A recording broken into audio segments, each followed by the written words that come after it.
Sou Marlise Monteiro da Luz, sou estudante do curso de Estudos Cabo-Verdianos e Português. Estou no segundo ano. Estou a fazer um trabalho relacionado com a disciplina da Literatura Portuguesa 2, em que o objetivo é fazer a relação entre três conceitos. Conceitos esses que são a civilização, o indivíduo e também o desenvolvimento. Para fazer essa relação, eu escolhi trazer um texto onde eu vou trabalhar o indivíduo, o desenvolvimento e a civilização. O texto é da autoria de Essa Queiroz, intitulado A Civilização. A Civilização é um conto que fala sobre um jovem intelectual, um jovem que nasceu e cresceu num palácio. O nome dele é Jacinto. Jacinto era um jovem muito intelectual, com um pensamento propício para a sua época, que nunca teve necessidade de nada. Ele nunca trabalhou para obter aquilo que precisava. Sempre teve aquilo que necessitava, porque o pai dele foi quem trabalhou e construiu o palácio. Então Jacinto herdou esse palácio. Também Jacinto, no palácio onde vivia, tinha uma biblioteca comparada a duas praças grandes, ou seja, a dimensão dessa biblioteca era imensa, com mais de 1000 livros ali dispostos. Então Jacinto só poderia ser intelectual porque ele sempre gostou de ler e de interagir com os textos. Ele era um jovem com uma tecnologia muito avançada, porque todos os seus utensílios de tecnologia eram modernos, mas Jacinto também, para além de todo esse luxo, desse privilégio, ele como um indivíduo era triste, era desanimado, não tinha vontade de viver, não tinha vontade para nada. Então, podemos dizer que Jacinto era um indivíduo que se sentia só. Ele se sentia sozinho, não tinha motivação, não tinha com que se preocupar, porque tudo que ele tinha vontade de fazer, os outros faziam por ele, tudo o que ele necessitava, os outros procuravam até encontrar e trazer para ele. Ele se sentia sozinho, sem perspectiva de vida. A riqueza é bom, mas muitas vezes acaba por condicionar o próprio indivíduo a ir à procura daquilo que ele precisa, ou à procura da sua própria responsabilidade. Mas Jacinto decide fazer uma viagem para Tocha. Ele sai da cidade e vai para Tocha. Essa viagem vai transformar Jacinto tanto psicologicamente como a sua própria personalidade. Jacinto, para se preparar para essa viagem, viam algumas caixas com alguns utensílios que ele achava que iria precisar, e também manda recados ao Sr. Souza, que era um dos seus empregados lá da Torre, ao seu conselheiro, para remodelarem a casa e preparar a casa para a sua chegada. Mas nada disso acontece. Jacinto faz uma longa viagem para chegar a Tocha. Quando chega, não encontra nada disso, nem a casa remodelada, nem as caixas que ele enviou. E ele desanima mais ainda quando chega naquela casa e não encontra nada.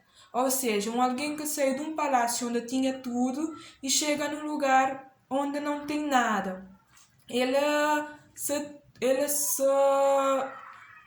se reivindicou, ou seja, ficou mais triste ainda e mais desanimado com a vida. A casa estava toda acabada, não toda acabada, mas algumas partes estavam acabados. Por exemplo, no texto encontramos um excerto que diz: o procurador, Sr. Souza era o procurador de Jacinto, como eu já tinha referido. Ele foi para ele que Jacinto enviou as caixas e o recado para a remodelação da casa, mas o Sr. Souza não se encontrava. O procurador, o Sr. Souza, estava para a raia desde maio, a tratar a mãe que levaram um coice da mula, e de certo houver engano, cartas perdidas.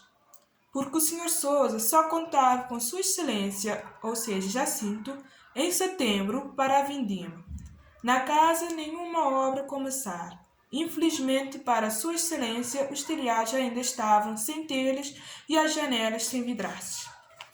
Como eu já tinha dito, a casa estava nua, estava sem nada. Não tinha cozinha, não tinha banheiro, não tinha cama, não tinha nada daquilo que Jacinto estava acostumado. Nem as próprias roupas de Jacinto não chegaram à tocha. Então Jacinto, com tudo isso, ele vai se transformar, vai sofrer um desenvolvimento psicológico e um desenvolvimento pessoal. Um desenvolvimento psicológico porque ele era triste, desanimado, mas quando ele se adapta à tocha, tudo isso muda, porque ele vai se tornar um alguém alegre, um alguém que se preocupa, um alguém que não se entrega ao materialismo, mas à simplicidade das coisas. Ele vai se tornar um alguém simples, um alguém que vai sorrir, que vai até encontrar um amor e uma menina com quem ela vai se casar.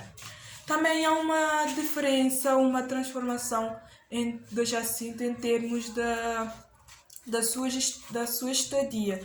Porque em Torres, no Palácio Jacinto tinha de tudo, as tecnologias, mas em Torres ele nem se vai se preocupar com isso, com essa civilização, com esses utensílios tecnológicos modernos. Nada disso vai importar a Jacinto, porque a beleza de Torres vai transformar Jacinto em um homem alegre, um homem feliz que não vai nem se preocupar com a modernidade, mas sim com a vontade de viver e com a simplicidade que a sua vida torna.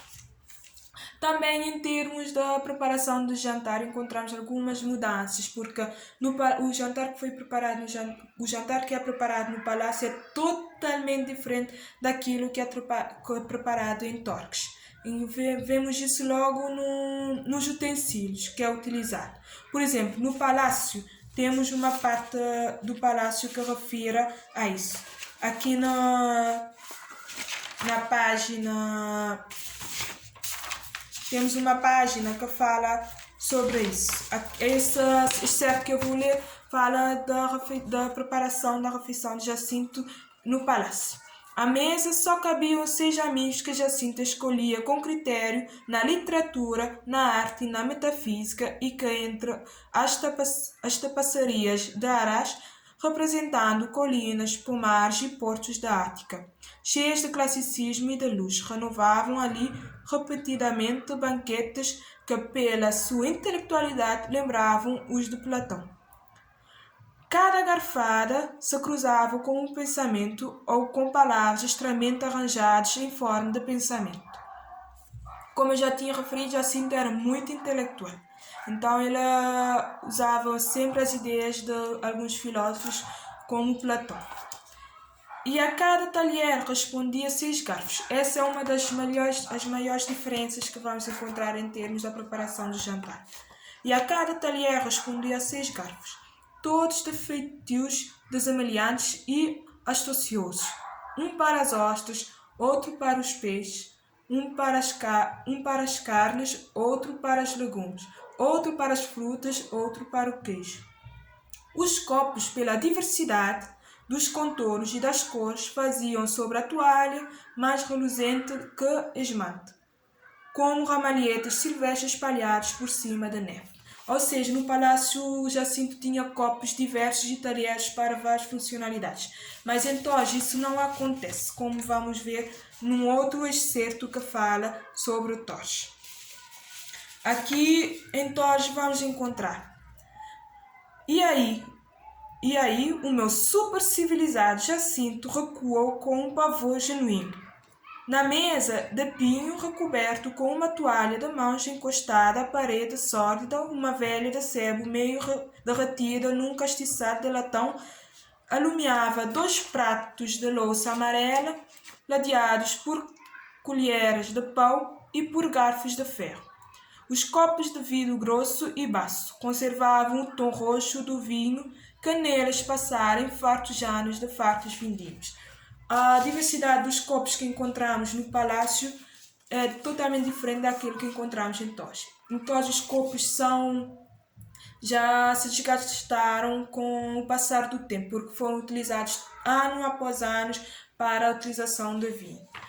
Também há algumas diferenças em termos de Jacinto, em termos da sua personalidade, porque o Jacinto que não trabalhava em Torres, ele vai começar a trabalhar com os seus empregados, ir ao campo, cultivar, fazer muitas de coisas que ele não fazia em Torres, ou seja, vai conhecer um mundo para além daquilo que tinha no palácio. Era isso que Jacinto precisava para se renovar, para se renascer e tornar um Jacinto feliz, um Jacinto alegre, um Jacinto com vontade de viver. E isso ele encontra em Torres através da beleza que o campo lhe dá e da simplicidade das pessoas e do próprio vale.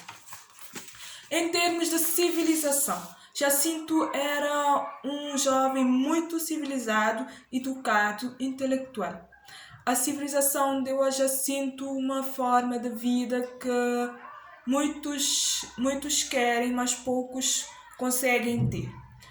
Um civilizado, intelectual, educado, bem formado, com uma personalidade forte, mas lhe faltava muito ainda. Ele tinha tudo, mas ao mesmo tempo não tinha nada. Tinha tudo porque tinha tecnologias, tinha luxo, mas não tinha nada porque lhe faltava alegria, lhe faltava motivo para viver. E é dessa civilização que Jacinto vai correr, porque ele vai deixar essa civilização na cidade e vai para Torres recomeçar ou passar uma temporada longe dessas civilizações, dessas máquinas, desses carros, dessa eletricidade, tudo que ele tinha na cidade.